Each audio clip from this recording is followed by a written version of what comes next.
Here we go. ফ্যান্সরা Bangladesh football ফেডারেশনের বিরুদ্ধে অনেকদিন যাবৎ আন্দোলন করে যাচ্ছে, যাতে হাবিয়ার কাবরেরাকে নিয়ে ভাবে তারা।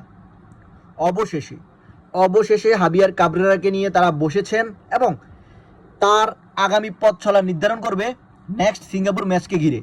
নেক্সট সিঙ্গাপুর ম্যাচে যদি আশানুরূপ ফলাফল না করতে পারেন, সিলেকশনে যে খামতি আছে সেটা যদি তিনি পূরণ করতে না পারেন, মানে ফ্যান্স এবং বিএফএফ এর আশা অনুযায়ী তিনি যদি কাজ না করতে পারেন, তাহলে হচ্ছে বাংলাদেশ ফুটবল ফেডারেশন তাকে এখানে রুখে দিতে পারে।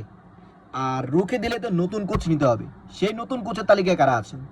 ইয়েস, নতুন কোচের তালিকায় যে একজন সুনামধন্য ব্যক্তি আছেন তার নাম হচ্ছে পিটার। তিনি একজন ক্রোয়েশিয়ান নাগরিক এবং তার কোচিং ক্যারিয়ার অত্যন্ত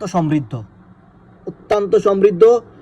তার সবচেয়ে বেস্ট অর্জন 2023 সালে তাজিকিস্তান এশিয়ান কাপে সেরা 4-এ উঠে আসে এবং এটাই হচ্ছে তাজিকিস্তানের ইতিহাসে সবচেয়ে বেস্ট অর্জন। তাছাড়াও তিনি মালদ্বীপের হয়ে কোচিং করে, মালদ্বীপের হয়ে তিনি অত্যন্ত ভালো কোচিং করেছিলেন, একটি সাব চ্যাম্পিয়ন হয়েছিলেন মালদ্বীপের হয়ে। আর আফগানিস্তানের হয়ে তিনি কোচিং করেছিলেন, সেটা হচ্ছে আমার মনে হয় ওই সময়ে সাউথ এশিয়ার সবচেয়ে বেস্ট একটা টিম ছিল।